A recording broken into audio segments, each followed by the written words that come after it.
สบายดีมันนี้ก็จะมารีวิวยิงงานอีกแล้วเนาะไอดีงบ600,000กว่าเนาะงามเนาะตัวนี้เนาะเดี๋ยวจะเบิ่งกระดานสกิปปืนเลยเนาะ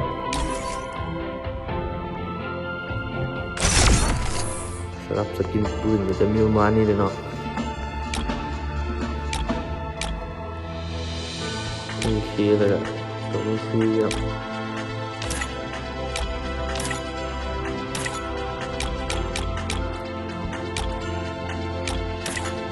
ที่เลือกก็จะมีทรงม่วงตัวนี้ตัวนึงเนาะของก็จะมีงามวันนี้เลยก็มีปืนตัวนี้นำเนาะพันซองคาตานาหนึ่งเนาะแล้วก็มาสิตามะแล้วก็ไอโวประมาณนี้เลยเนาะแล้วก็ชุดก็มีหลากหลายใส่เลยเนาะลำหมวกก็จะมีประมาณนี้แล้วก็ป้าที่เด็ดก็จะมีเสื้อพวกนี้เนาะแล้วเกียงตัวนี้เลยแล้วก็เกือบกินเป่าตัวนี้เนาะแล้วก็กระเป๋าตัวนี้แล้วก็สกายวิงก็จะมีตัวนึงใส่เนาะ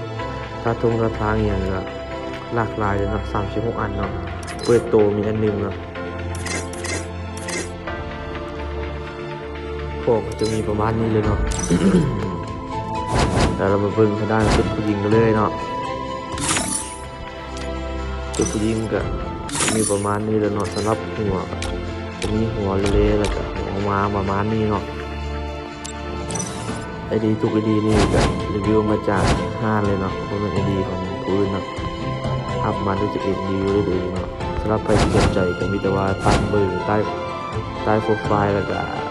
เฟซมาเลยเนาะจะคอยสิวางไว้ใต้คอมเมนต์ให้ได้ถ้าใครที่ว่าสนใจก็มีแต่ว่าแอดเฟซมาเลยหรือว่าโทรมาทางเบอร์โทรหรือว่าทักมาเบอร์โทรก็ได้เนาะเดี๋ยวคอยสิตอบ